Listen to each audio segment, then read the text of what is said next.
วันน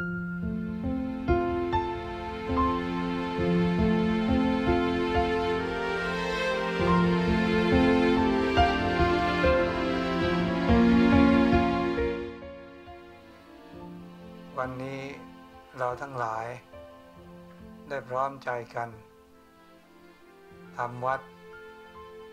เพื่อระลึกถึงคุณพระพุทธพระธรรมพระสงฆ์และได้สวดพุทธมนต์นอบน้อมพระองค์สมเด็จพระสัมมาสัมพุทธเจ้าและปฏิญาณตนว่าเราทั้งหลายจะถึงพระพุทธพระธรรมพระสงฆ์ว่าเป็นสรณะที่พึ่งที่นับถือตลอดชีวิตแล้วก็สรรเสริญคุณพระพุทธพระธรรมพระสงฆ์ด้วยการสวดอิติปิโสภควาจบลงไปแล้ว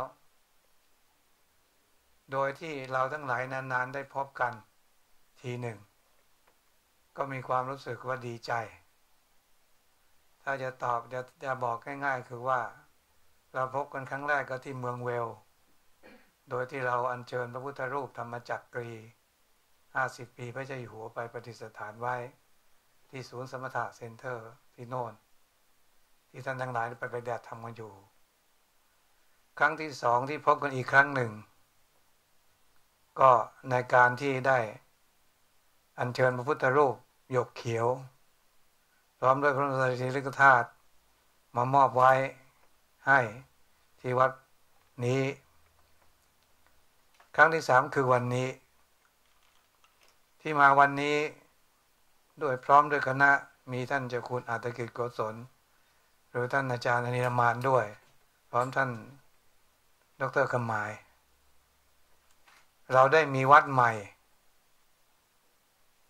วัดเก่าเราด้านเล็กคับแคบไม่สามารถที่จะจุคนได้มากถึงขนาดนี้แล้วเราก็มีความคิดว่ามีวัดแล้วก็ต้องมีอุโบสถอุโบสถเป็นที่เกิดพระเนนบวชพระบวชเนนต้องใช้อุโบสถถ้าก็ว่าเป็นเหมือนกับเป็นพ่อเป็นแม่ที่ทำให้เราเกิดขึ้นจากอุโบสถแล้วได้กำหนดสถานที่ไว้เรียบร้อยแล้วว่ากว้างยาวขนาดไหนต่อไปเผื่อว่าญาติโยมที่เป็นชาวอังกฤษโดยเฉพาะศิษยานุศิษย์ของศูนย์ปฏิบัติกรรมฐานประสงค์อยากจะบวชท่านอาจารย์ท่านก็จะเป็นอุปชฌาย์บวชให้ถ้ายังเป็นอุปชฌาย์ไม่ได้หลวงพ่อในนามคณะสงฆ์ก็จะมาเป็นอุปชฌาย์บวชให้ก็ไม่จำเป็นจะต้องพากันเป็นบวชที่กรุงเมืองไทยอันนี้ก็เป็นวัตถุประสงค์ที่มาเป็นครั้งที่3มาวันนี้ก็อยากจะกล่าวธรรมะเป็นธรรมกถาแสดงถึงความระลึกถึงซึ่งกันและกันหนังสือที่นำมาแจกให้เรื่องอดทนและเที่ยงธรรมนั้นก็คิดว่าจะไม่เทศซ้ำจะไม่พูดซ้ำจะพูดเรื่องใหม่ที่จะพูดกับญาติโยมวันนี้ก็คือว่าการดำเนินชีวิตแบบชาวพุทธซึ่ง การดำเนินชีวิตแบบชาวพุทธนั้นหลวงพ่อยกเรื่องชีวิตคือวิชาทางโลกออกไปจะไม่พูดถึงเรื่องทางโลกจะพูดถึงเรื่องทางธรรมอย่างเดียวเพื่อเวลาอันนิดน้อยนี้ชีวิตของคนเราทุกคนนั้นต่างคนต่างฐานะต่างคนต่างเป็นอยู่แต่ถ้าจะเป็นชีวิตที่ประเสริฐหรือชีวิตที่ดีนั้นจะต้องประกอบชีวิตเข้าในหลักธรรมในทางศาสนามีศีลสมาธิปัญญาเป็นต้นก็จะไม่อธิบายมากเพราะศีลสมาธิปัญญาในฐานะที่เราเป็นศิษย์เก่ากรรมฐานอยู่ก็คงเข้าใจดีความสงบเรียบร้อยของบ้านเมืองทั้งตัวเราเองที่สงบอยู่ได้ขณะนี้ก็เพราะว่าทุกคนมีศีลเป็นเครื่องรักษากายวาจาใจให้สงบไม่ทำตนเองและผู้อื่นให้เดือดร้อนด้วยความเป็นผู้มีศีลทำชีวิตของเราให้เป็นปกตินี่ประการที่1ประการที่2เมื่อมีศีลแล้วก็จะเป็นเหตุทำให้ จิตใจเราตั้งมั่นในการที่จะศึกษาปฏิบัติหลักจิตหลักใจให้เข้าในหลักธรรมในพุทธศาสนาชีวิตของคนเรานั้นเป็นชีวิตที่ไม่แน่นิ่งไม่ค่อยปกติต้องคิดโน่นทำนี่อยู่เป็นเวลาตลอดเวลาแต่ถ้าทำชีวิตให้ดีให้ประเสริฐก็คือว่าต้องรวมชีวิตให้มีอารมณ์เพียงหนึ่งเดียวเรียกว่าอารมณ์สมาธิสมาธินั้นก็มีคุณประโยชน์มากมายในการนี้ก็ไม่สามารถที่จะนำมาบรรยายในความรู้สึกที่สมาธิมีประโยชน์ได้อย่างน้อยก็ทำให้จิตใจตั้งมั่นคิดดีทำดีพูดดีไม่ประมาทไม่เลินเล่อไม่เผลอเพลินแต่ถ้าจะประมาทเลินเล่อเผลอเพลินก็ต้องระวังตัวที่ทำให้สมาธิแตกหรือว่าสมาธิที่นั่งแล้วไม่ได้นั่นคือตัวนิวรณ์ตัวนิวรณ์ที่จะมาเป็นตัวกลางกั้นเหมือนกับเด็กหนุ่มหญิงสาวเมื่อแตกเนื้อหนุ่มขึ้นมาแล้วอารมณ์ของนิวรณ์เหล่านี้ก็จะเข้ามาพอมีอายุมากก็อารมณ์ก็จะไม่มีค่อยมากนักนั่นคือนิวรณ์5ประการจะมาตัดรอนสมาธิที่เราปฏิบัติอยู่ให้ฟุ้งซ่านให้เสียให้เป็นไปไม่ได้มี5ประการคือว่า 1. กามฉันทะความพอใจรักใคร่ในกามทุกสิ่งทุกอย่างมีอยู่ในตัวเราทั้งนั้น 2. พยาบาทความเกลียดแค้นต่างๆจะพึงเกิดขึ้น 3. ความง่วงเหงาหานอนก็จะเกิดขึ้น 4. ความลังเลความฟุ้งซ่านก็จะเกิดขึ้นในขณะที่ทำสมาธิ 5. ความสงสัยในเรื่องบุญเรื่องกุศลทั้งหลายในเรื่องของความเป็นพระพุทธเจ้าในความเป็นพระธรรมในความเป็นพระสงฆ์อันนี้จะเกิดกับคนที่ปฏิบัติสมาธิทั้งนั้นก็จะไม่ขอแจ้งรายละเอียดมากลงไปนักว่าการปฏิบัติสมาธินั้นต้องปฏิบัติแบบไหนอย่างไรองค์ของปฏิบัติสมาธิก็มี2คือสมถะและวิปัสสนาสมถะคือการทำจิตใจให้สงบให้เป็นหนึ่งเดียววิปัสสนาคือทำจิตใจให้รู้แจ้งแทงตลอดในสรรพร่างกายของเราให้เป็นไปเพื่อพ้นจากความทุกข์ประสบแต่ความสุขการจะปฏิบัติสมาธิภาวนาหรือกรรมฐานได้ง่ายแล้วก็แน่นิ่งนั้นก็ต้องตัดอารมณ์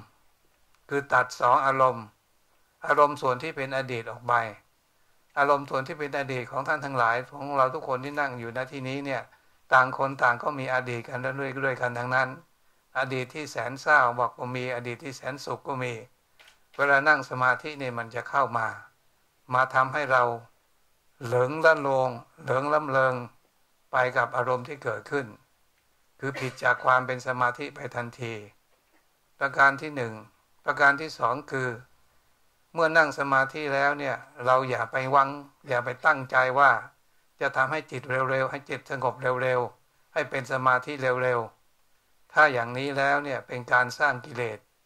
แม้ว่าจะสร้างกิเลสเพื่อละตัณหามันก็ไม่ใช่มันเป็นการสร้างความอยากในส่วนที่ไม่ถูกต้องทำจิตให้อยู่ในปัจจุบันให้ได้ขณะนี้ท่านทั้งหลายกำลังนั่งฟังการบรรยายธรรมะ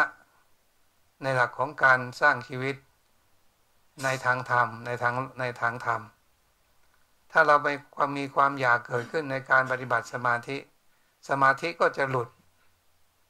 เทียบง่ายๆเหมือนกับว่าปกติเราต้องทานข้าวกัน3 มื้อเวลามันหิวเนี่ยมันก็จะหิวในมื้อที่มันเคยทานฉันใดการปฏิบัติสมาธิเราต้องสร้างความรู้สึกให้เหมือนกับว่าหิวข้าวแล้วก็ทานข้าวตามปกติไม่ไปอยากยังไม่ต้องไปทานมากจนเกินไปหรือไม่ทานน้อยจนเกินไปอันนี้เป็นหลักของปฏิบัติสมาธิภาวนาเมื่อได้ปฏิบัติสมาธิภาวนาแล้วก็ทำให้เกิดปัญญานะปัญญาในที่นี้ในทางโลกไม่ต้องพูดถึงกันเพราะบอกแต่เบื้องต้นแล้วว่าเป็นเรื่องที่ทุกคนมีความรู้มีความเข้าใจกันทั้งนั้นได้เป็นผู้มีวิชาความรู้เป็นด็อกเตอร์เป็นศาสตราจารย์กันมาแล้วแต่ว่าความรู้ในทางธรรมนั้นเรามีพระพุทธเจ้าอยู่องค์เดียวที่เป็นศาสดาที่เป็นผู้สอนที่มีโรงเรียนแห่งเดียวเท่านั้นที่พระพุทธเจ้าได้สอนไว้ คือโรงเรียนทางศาสนาเมื่อมีปัญญารู้แจ้งเห็นจริงแล้วเราก็สามารถที่จะยกจิตของเราขึ้นสู่ระดับของความเป็นไตรลักษณ์คือเมื่อจิตของเรามีปัญญารอบรู้ดีแล้วก็จะเป็นเหตุทำให้เกิดความรู้สึกว่าสิ่งทั้งหลายจะเป็นวัตถุมีชีวิตหรือไม่มีชีวิตก็ตามต่างตกอยู่ในอำนาจของไตรลักษณ์ทั้งสิ้นคืออนิจจังทุกขังอนัตตาเราทั้งหลายที่เกิดมานั้นผ่านอนิจจังมาด้วยกันทุกคนแต่คนที่รู้ที่เข้าใจและฉลาดกว่าคนที่ไม่รู้ถ้ารู้ว่าทุกสิ่งทุกอย่างเป็นอนิจจังมันก็จะไม่ติดไม่ยึดในความเป็นอนิจจังของเราของเขาเช่นทุกคนเกิดมาแล้วต้องเป็นหนุ่มเป็นสาวเป็นเฒ่าเป็นแก่ฝนเคยดำก็งอกฟันเคยแข็งแรงก็โยกคลอนถ้าเราไม่รู้จักอนิจจังเราก็บอกว่าทำไมจึงเป็นอย่างนี้ทำไมไม่ต้องงอกไม่ได้หรือฟันไม่ต้องหักไม่ได้หรือนี่คือการไม่รู้อนิจจังเมื่อไม่รู้อนิจจังก็รู้ความต่อไปว่ามันไม่เที่ยงมันเป็นทุกข์มันทนอยู่ไม่ได้ทุกสิ่งทุกอย่างต้องเป็นไปตามธรรมชาติของความเป็นมนุษย์นี่เกิดขึ้นมาใช้กรรมเกิดขึ้นมาเพื่อที่จะทำกรรมสร้างคุณงามความดีให้เกิดขึ้นก็เกิดเป็นของไม่เที่ยงเป็นทุกข์ความทุกข์นั้นมีทั้งทุกข์กายทุกข์ใจแต่ทุกข์กายนั้นสามารถรักษาหายได้ไวไปหาหมอก็หายได้แต่ทุกข์ใจหายากต้องไปหาหมอคือพระพุทธเจ้าเข้าไปสู่ความเป็นทาสของพระพุทธศาสนาพระพุทธเจ้าด้วยการปฏิญาณตนว่าข้าพเจ้าเป็นผู้นับถือพระพุทธพระธรรมพระสงฆ์เป็นสนะที่พึ่งตลอดชีวิตเราคิดได้เพียงเท่านี้ความทุกข์ที่เรามีอยู่ก็จะหมดไปเมื่อหมดไปแล้วในที่สุดเรามาอย่างไรญาติโยมทั้งหลายที่นั่งอยู่ณที่นี้นั้นตอนเกิดนั้นไม่เห็นหรอกว่าเกิดมาแบบไหนอย่างไรมีแต่เห็นก็ต่อเมื่อเห็นคนอื่นเขาเกิดมาแบบไหนอย่างไรไม่มีอะไรติดมาเลยแม้แต่นิดเดียวผ่อนถอดเสื้อผ่อนทนสบายก็ไม่ติดมาเรามาแต่ตัวเปล่าแล้วเราก็จะไปอย่างตัวเปล่าเช่นเดียวกันคำโบราณท่านบอกว่าถ้ามีคำถามขึ้นมาสักคำถามหนึ่งว่า4 คนหาม3 คนแห่1 คนนั่งบนแค่2 คนพาไปถ้าใครตอบได้ก็ไม่ต้องตอบเดี๋ยวจะตอบให้4 คนหามนั่นหมายถึงว่าคนเราทุกคนที่เกิดมาเป็นหญิงเป็นชายเนี่ยใครหามธาตุดินธาตุน้ำธาตุไฟหามใช่ไหมถ้าเราขาดธาตุดินธาตุน้ำไฟหายแล้วเนี่ยก็เหมือนกับเครื่องยนต์ที่ขาดน้ำลูกสูบก็ไหม้เครื่องก็ไหม้ไปไม่ได้เสื่องเสียฉันใดคนเราก็เหมือนกันจะทำอะไรจะคิดอะไรเนี่ยเราก็ยิ้มแย้มแจ่มใสคนตัวเองเราก็สบายใจคนอื่นที่เขาเห็นเรายิ้มแย้มแจ่มใสเขาก็สบายใจเพราะฉะนั้นบุญนั้นไม่ยากเราจะเจริญด้วยทานศีลภาวนาข้อใดข้อหนึ่งก็เป็นบุญแล้วแม้โดยเฉพาะเรื่องศีล5เนี่ยถ้าเราประพฤติปฏิบัติกันด้วยดีแล้วก็สามารถจะเป็นบุญรักษาให้ญาติโยมทั้งหลาย ได้ประสบแต่ความสุขความเจริญในที่สุดแห่งการบรรยายธรรมอันเป็นเครื่องนำมาซึ่งความปลื้มใจระหว่างเราทั้งหลายที่ได้พบกันนานๆทีก็รู้สึกดีใจก็ขออำนาจคุณพระรัตนตรัยคือพระพุทธานุภาพพระธรรมานุภาพพระสังฆานุภาพพระสยามเทวาธิราชพระบารมีธรรมแห่งองค์พระบาทสมเด็จพระเจ้าอยู่หัวสมเด็จพระนางเจ้าพระบรมราชินีนาถจงประทานอภิบาลพรให้ญาติโยมทั้งหลายจงเจริญด้วยอายุวรรณสุขภละเป็นผู้เต็มด้วยบุญด้วยกันทุกท่านทุกคนเทิน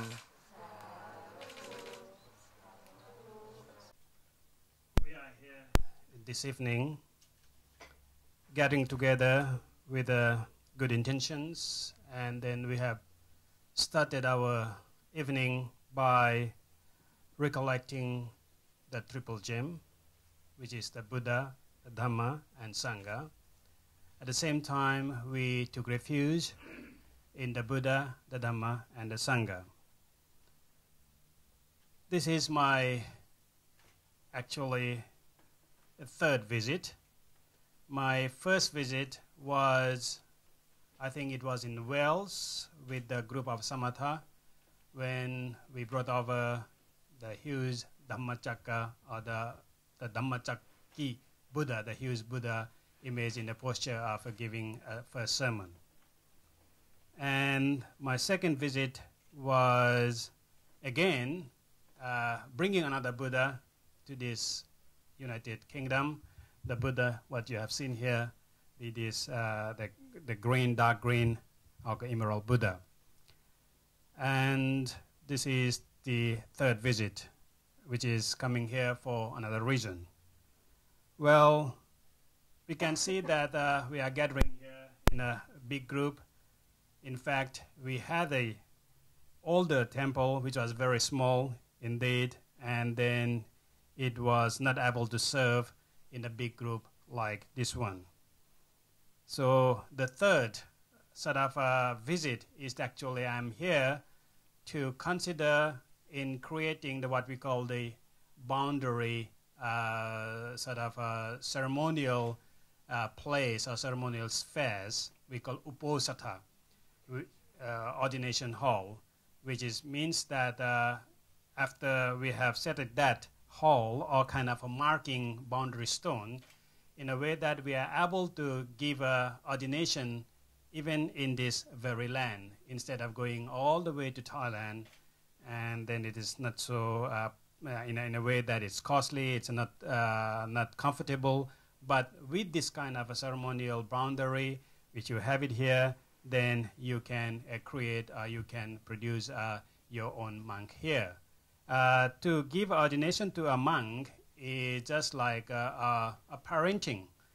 If you have a child, and then as a parent, you give birth to a child. And then in these religious circumstances, the boundary sort of a hall will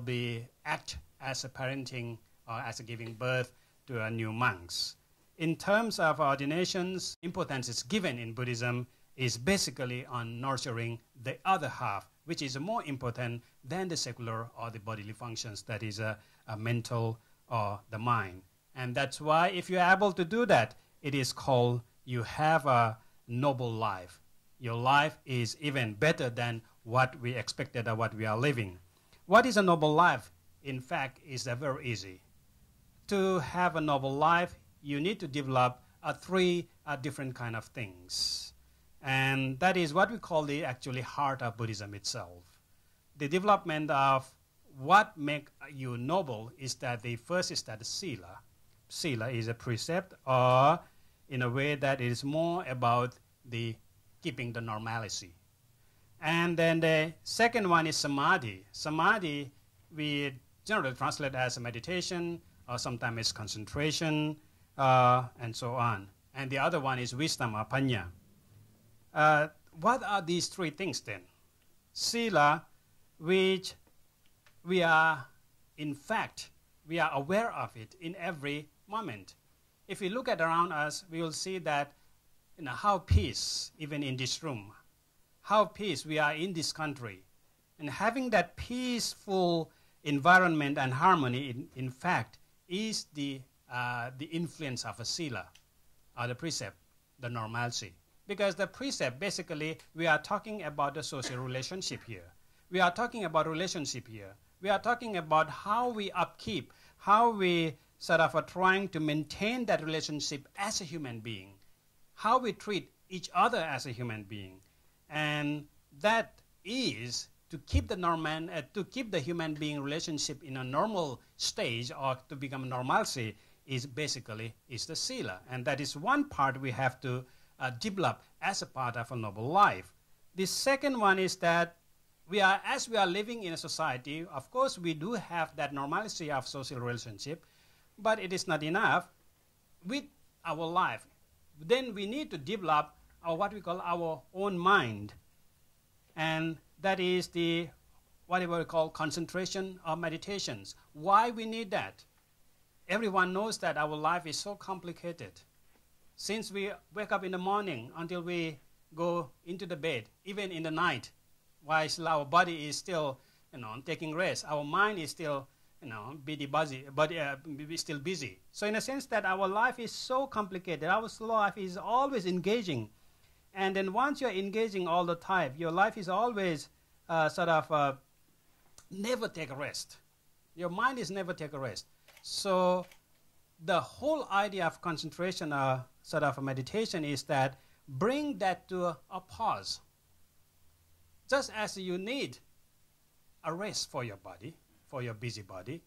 so what about your busy mind? So bring that to a pause and take a rest. So once you're able to train it, once you're able to trace that to take rest, then it will help you. Once your mind is calm, once your mind is still, once your mind is stable, then what happens is that you can see things clearly.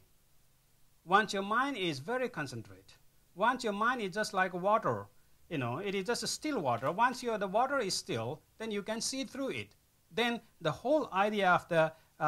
what we call this, the panya or the wisdom arise here. And in order to do that, of course, when you're talking about meditations, for one who is able to still your mind,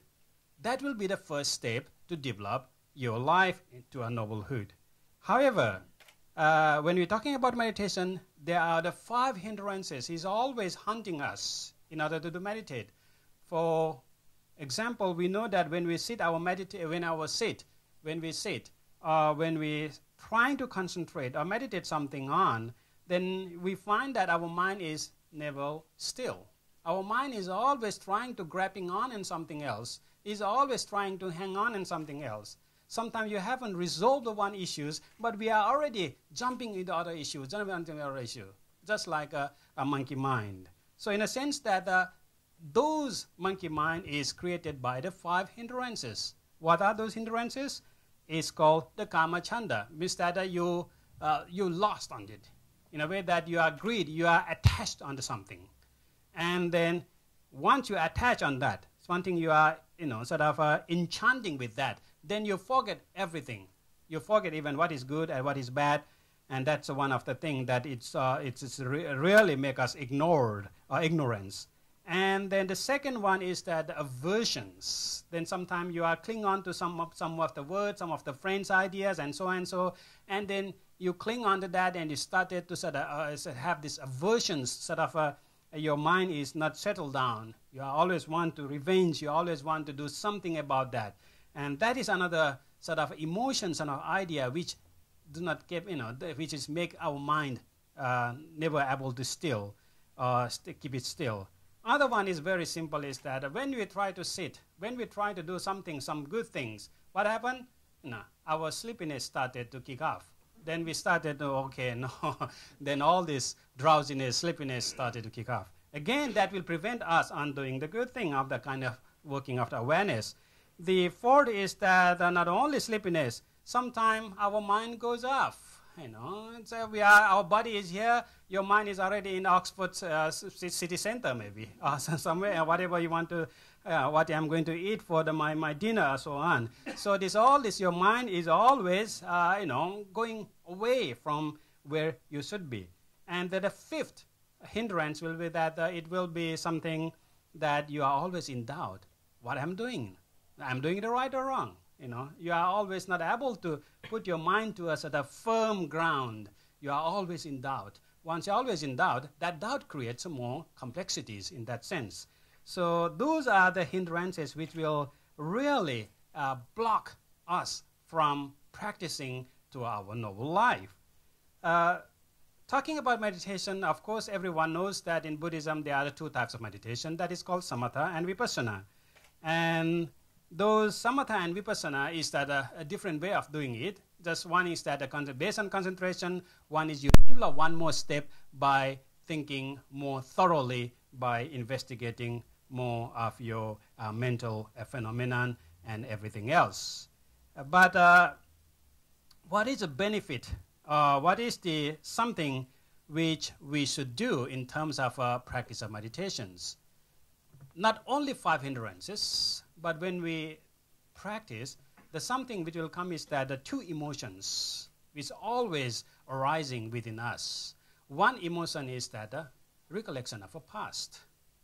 You can see that You might be very sad, you might be very happy, you might be thinking of whatever you have done in the past. Sometimes you feel that, that's good. Sometimes that I shouldn't have done that, and so and so. So you'll be always clinging on to your past, which can't be nothing, which you can't do anything because it's already past. But you still cling on to that. Once you cling on to that, you will be distracted from development of awareness. Or sometimes it is not only that. Sometimes you live in future instead of, the other one is living in the past. Otherwise, you will live in the future. What I'm going to do now? What I'm going to eat now? Today, this morning, this evening, or what I'm going to go from here on. So you'll be always fantasizing yourself for the whatever the future is, and then that future expectations also prevent from keeping your mind calm. Sometimes even when you sit meditation, will I able to sit quietly? Will my mind be quiet? Even in that process of meditation, even you live in the again future. So the whole idea here is that what you have to do is that forget about it. Forget about that. Don't even bother to think that why you are sitting here. Don't even bother to think that how you come here. Just think that live at present. Enjoy the present moment. So live at present is a very, very important. It is just like, we are having a meal. We can enjoy the meal. Generally, we will have 1 meal, 2 meals, or 3 meals. I don't know. It depends on every individual. So generally, for monks, when it was 11, and then if food is not there, we'll be in trouble. Because they started to ask for it. Just like yourself, I think it is at dinner time, there's no food, then your mind will not settle down. You'll be looking for something. So if you have that sort of a training of meditations, you just take it as a normally. You don't have to expect. You just enjoy why you are doing. So that is a very important point after a present moment. Well, in order to develop this spiritual life, this is what Buddha said, and then we can, of course, see the expert on the spiritual life. Either in the secular life, you have in this city after the university, you have too many doctors, so I'm not going near there at all. But in terms of spiritual life, the base guru is the Buddha, or called Sasada, which means that the great master, great teacher. And what he said about living in this modern life is that to understand and to able to uplift our understanding and our kind of knowing in a sense of the nature. This nature has 3 characteristics. What are these 3 characteristics? It is the impermanency. Everyone, we grow up. From our childhood to now, we have seen the changes in our life. Our teeth has changed. We can see many wrinkles. However, where you put on a lot of makeup, you still see the wrinkles. So you can see all the changes going on. So to understand that very nature of impermanence is one of the understanding of what Buddha said in order to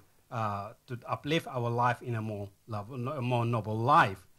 Once you have understand the impermanency, that things keep always changing, always in transient period, as a transience. So what happens is that once you understand that, then you will see that whatever going on in our life, if you're able to understand that very point of transiency or that impermanency, then you will see that actually what we feel happiness or suffering is based on that, because we didn't understand or we did not grab on the idea of impermanency. So once we didn't grab the idea of impermanency, we cling on to that. This is mine, this is me, this is what I am, I expected. So in a sense that will lead to our sort of agitations or sort of feeling of a goodness, a happiness. So that's why the whole idea of suffering is relevant there, because once you understand the impermanency, it will create the situation, it will create your understanding to be able to see things in a more kind of a natural way, that is the intolerable. Suffering is a good word, but it doesn't give the good meaning as the Buddha uses the word dukkha. Dukkha is basically very simple, because the suffering, there is two kind of suffering. Of course, once you are sitting like that, I'm sure that for many people it's not used to, your body may already protesting you already. So in that sense, this is a suffering kind of bodily, physical suffering is that. But for that physical suffering, maybe you can just change your body postures. Yeah, it may go away. Or even if you have a lot of some of the muscle pain or whatever, maybe doctor can prescribe you a deep heat or whatever, and then it will go away. But what about the mental? What about your mind? If your mind gets sick, if your mind feel that it is disease, what happened? So in that sense, what we have to do is that we have to really train ourselves to take refuge in the Buddha, the Dhamma, and Sangha. What are the taking refuge in the Buddha? Basically, when it is taking refuge in the Buddha, means that we are taking refuge in the wisdom, the reality. The reality, the way that we can see things in a very systematic way. In Thailand, there is a very old phrase, proverb. It says that 4 คนหาม3 คนแห่2 คนพาไป1 คนอะไรนั่งบนแคร่ So what basically it means that is that just transliterally is that 4 people carries away 4 harm, so they get 4 people carries away, and 3 people sort of taking you to processions,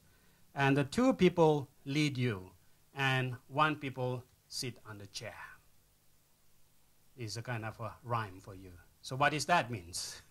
So maybe this rhyme is another Western rhyme, so you will never be able to answer that, so I will answer by myself. Basically, what means that 4 people carries you. What is 4 people? Is that every one of us here it is carried by 4 elements. What we are is we are made up of the 4 elements. That is the earth, fire, wind, water, or kind of a sort of a solidity, the gas, energy, whatever you want to, whatever language you want to say it. So it is all the combination of those which make who we are. So it is carried on by that, and all is changing. So in a sense that if we have a balance, that our energy, our heat in our body is not balanced, then what we got a sickness. So in our liquid in our body, it doesn't balance. Again, we might go to the toilet, or I don't know, it's all this sort of sickness. So this is what basically means that our body, who we are as we are, is carried by these 4 elements. So what are these 3 people sort of taking into process, the processions? Basically, what it means that everything what we are seeing here to display is actually, it has a 3 characteristic. That is, what I said is that it is an impermanence, it is intolerable, because it is not, once it is always changing, it means that it is not tolerable, it is not still. So it is intolerable. Once it is intolerable, what it means that there is no self. There is no such thing as this and that. Because what we call this and that, it is depends on relevancy. We call it day because there is a night. We call it white because there is a dark, or there is a black, or so on, like that. So this is what we call is the impermanency, sort of intolerance, and no self is no such and such thing as it is basically a 3, sometimes the manifestations of what we are looking at. So these are the 3 manifestations. And the 2 people lead. What 2 people is that whatever we do in our life, we always have that sort of adjective. We are ruled by our adjective. We say, it is nice. Then somebody says that, no, it's nasty. Somebody says that it's good. Then somebody says that, no, that's bad. So somebody says it's beautiful. Somebody says, no, it's ugly. So everything is done by in a sort of it's 2 sort of adjectiveness. It's always there. And then it will always with us. Whatever we commented, then we will comment it with those words. And then what is that? Then all these 2 people, the two sort of adjective, 3 manifestations of 4 elements, is actually, everything is about the one man who's sitting on the chair. What is that? Basically, that means that our every individual's mind, our mind, who we are. See, all these other manifestations are the sort of what we see the things as it is. And what we do then that's a Buddha's advice, that in order to get away, in order to sort of lead that, cope with that sort of a life of such things, what we have to do is that we have to do good and avoid evil. Sometimes in Buddhist notion we call making merit. Making merit. And that is the only thing we can take after we die. When we were born with nothing. And when we die, we go with nothing as well. So during this in between birth and death, it's all the complications we are facing. When we born, we were naked. We didn't have anything. We didn't have any single shirts. And when we die, it will be the same thing. But the whole matter is this and that. But the only thing which matters is that the goodness, the good karma and bad karma. Sometimes this good karma and bad karma translated in the folk way as a heaven and hell. When we say that heaven and hell, actually, it is not something out there somewhere. It is within our mind. If you are listening to this talk with more enjoyable, you are in heaven now. If you are listening to this talk and getting misery when you're going to finish,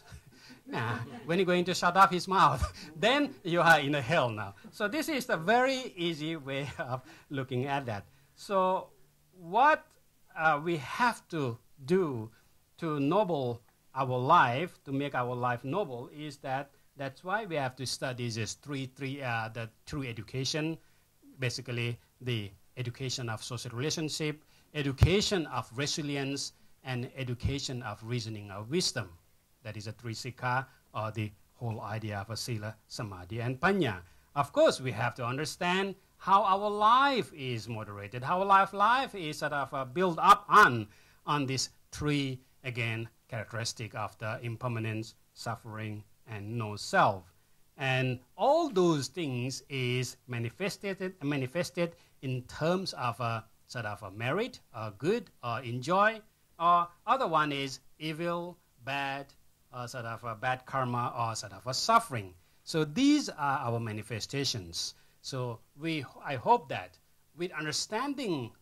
suchness of our life, we'll able to see things clearly and able to act upon to avoid all the negativity, all the bad things, and avoid those things, and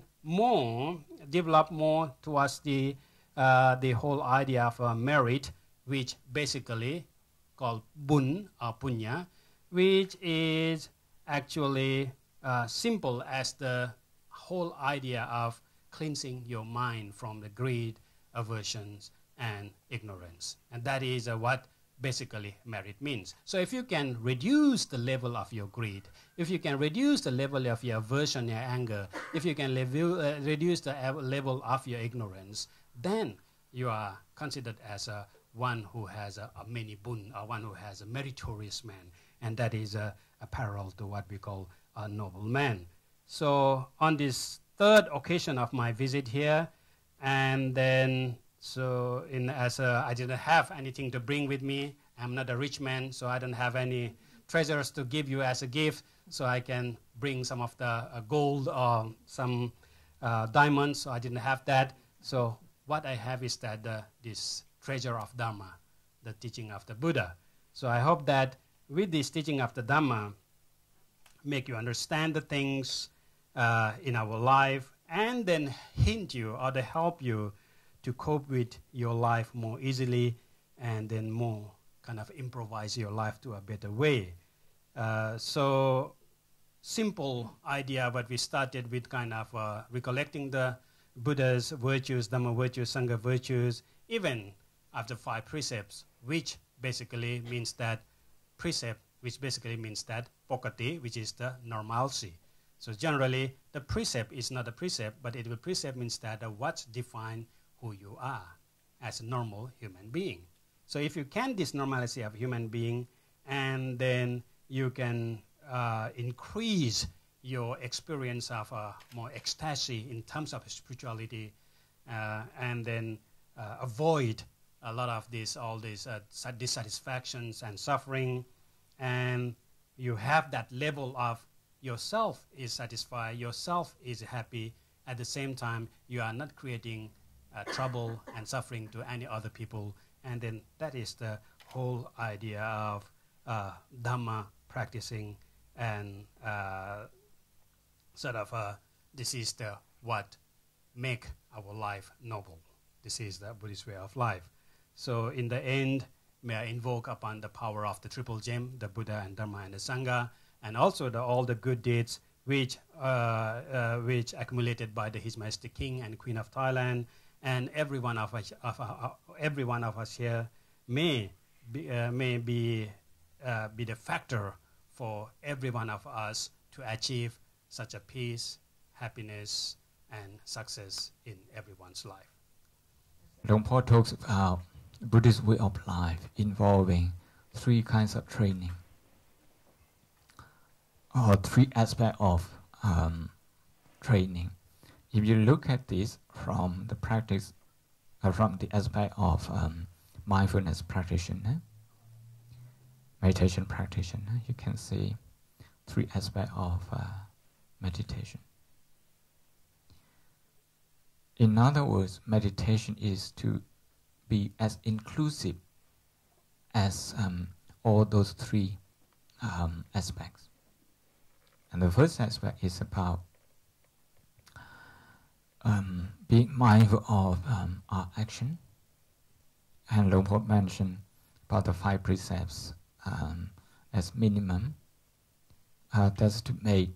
a human being a normal human being. And that's not possible if the mind is scattered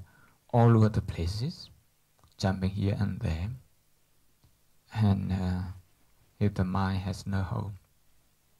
So the mind has got to get to have a home. The mind has to learn how to settle in, how to be in one place. And usually we call this second aspect as concentration or mindfulness. And the third aspect is, of course, doing things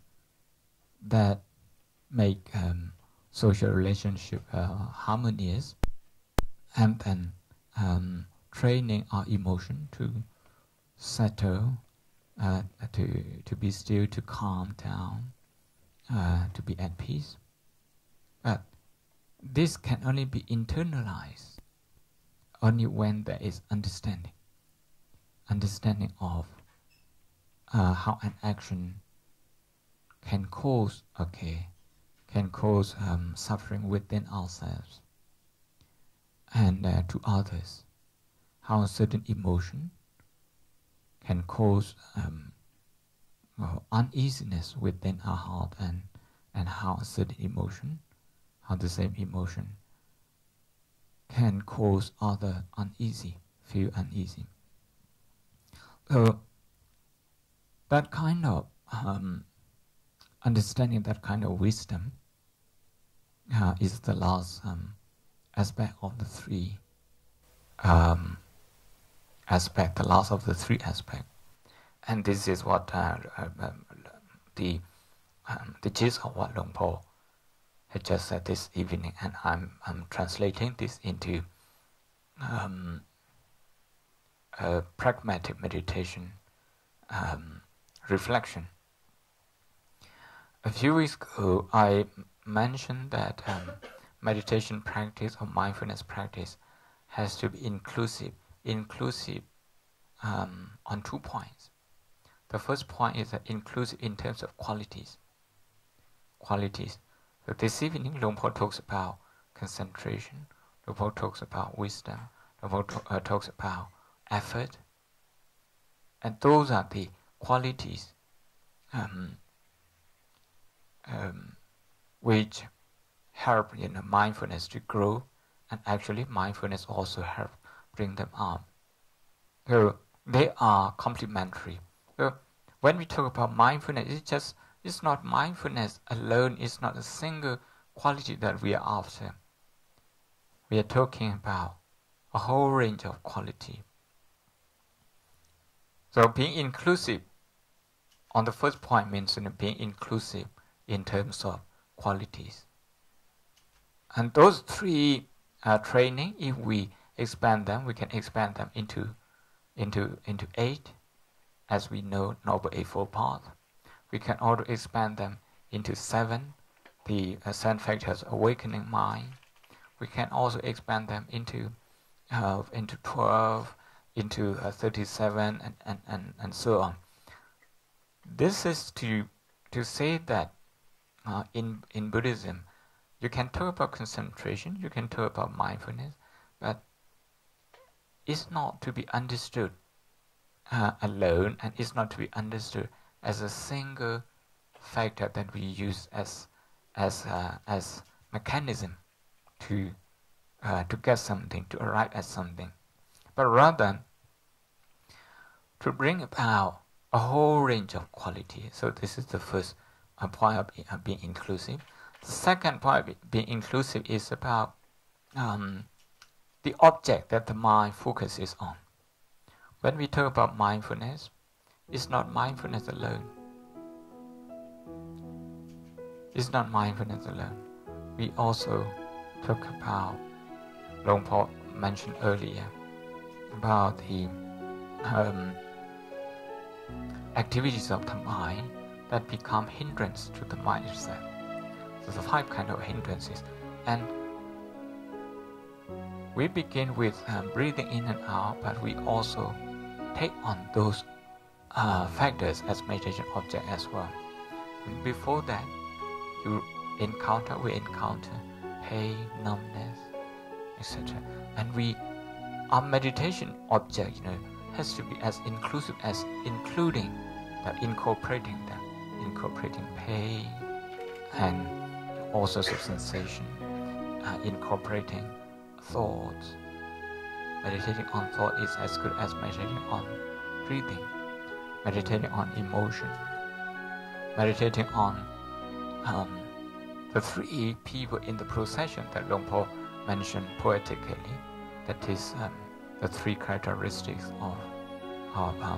human life. So being inclusive, in the second point, is about being inclusive in terms of the object the mind is focusing on. With this, I would like to invite you to join all of us into meditation. And this evening is a great honor that we have Luangpor here with us, meditating with us, leading us in meditation. We are going to be meditating.